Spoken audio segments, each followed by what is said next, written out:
So this question is, are there research articles, lectures, peer-reviewed studies that you could share with us that prove that what we are doing is healthiest?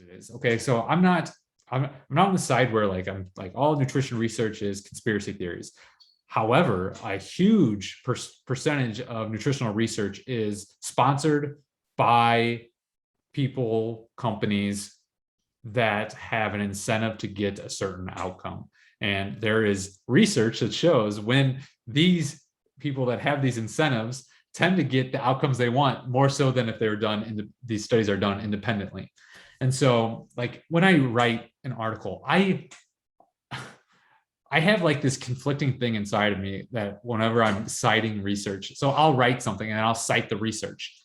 And I almost always want to put an asterisk next to the research I cite and be able to say, even though I'm citing this research, it is limited in X, Y, Z ways.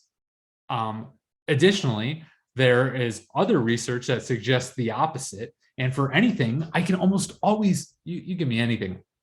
There's various kinds of research. I can go cherry pick something and find something in some kind of research that's going to contradict it, or be able to show a limitation. And so it's not that I disregard research, because I probably read more research. I do read more research than anyone I know.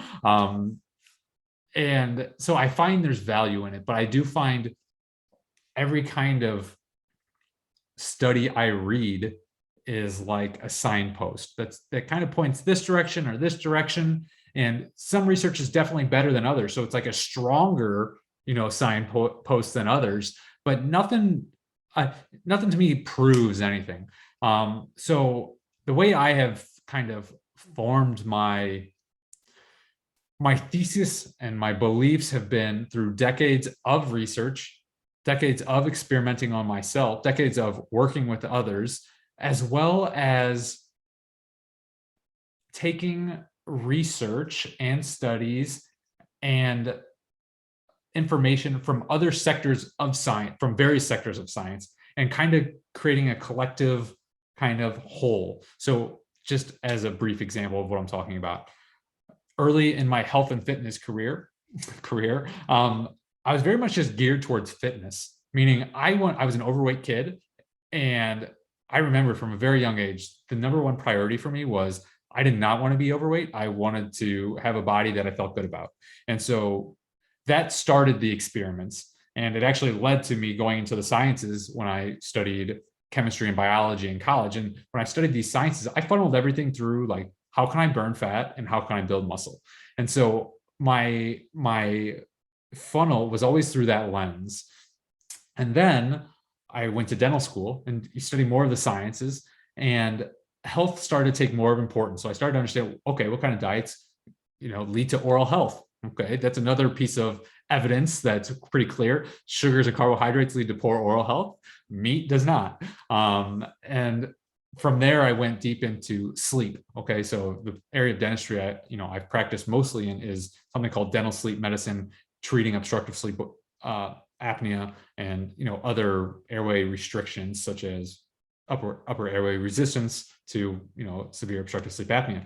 But then I started to study diet's role in sleep apnea. And so you start to figure out like, okay, that's another piece of evidence. And then I got very into mental performance, meaning I just was trying to do a lot. And I was like, how can I optimize for like feeling the best I can every day with the most amount of energy all day long? And that led me to keto, and eventually led me to just eating meat for years, and going down that rabbit hole from mental performance. And that rabbit hole led me to really studying a lot about ancestral health, human biology, physiology, morphology, anthropology, like all of this over time.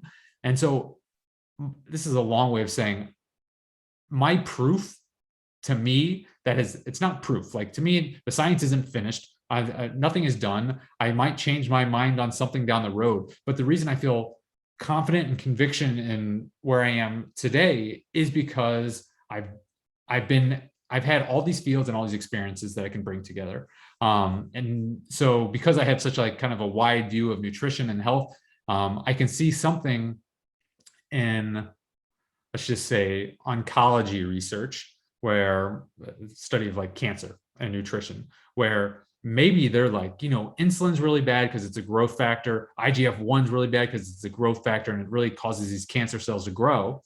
Well, I also know because of my obsession in health and fitness, my fitness obsession early on, that, insulin is not just a bad guy. It's also a good guy. It's also how you grow muscle. IGF-1, same thing. So long story short is we're not going to have proof ever of like what we should be doing. And there's no one research study that I can unfortunately give to someone and say, look, this is the proof that we're doing things right and you're doing things wrong.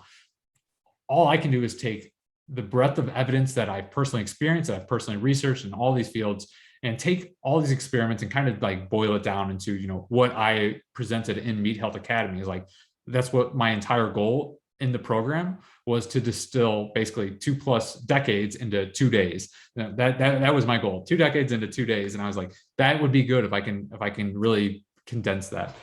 So it's kind of a disappointing answer. However, what I have tried to do is, write. For one, people that are interested in really getting help, they can go to the academy, where I do talk a lot about like, look, this is the reasons why, and hopefully those make sense. And then secondarily, I wrote probably back, was in 2017 or early 2018, I think it was, health dangers of a plant-based diet, kind of a clickbaity title. But I went into why I was not eating plant-based foods. And like, this is the reason why. This is the phytotoxin. This is the effect that phytotoxin has on the body. And when I eliminated that phytotoxin, this is what I felt. And when other people eliminate that phytotoxin, this is what their results were. And here is some research that shows that this phytotoxin can have harm in human health. And when these people removed it, so it's kind of like putting all these things together in various ways. So I know that's a disappointing answer, but that's unfortunately, there's no like proof. I wish I could give proof. It's all people that in science usually talk about evidence and the strength of evidence. And this supports X, Y, Z. We don't talk about, oh, this study proved something. This study proved something. We do talk about like, this study is really strong because X, Y, Z. For example, if it's epidemiology, which most nutrition research is based on epidemiology, which is basically just observational studies, classically, can give you false conclusions, so to speak. However, if epidemiology meets something known as Hill's criteria, then it's much stronger epidemiology than epidemiology that does not reach Hill's criteria. So we don't talk about in absolutes, we talk more about like degrees. So less like a light switch and more like a dial, so to speak.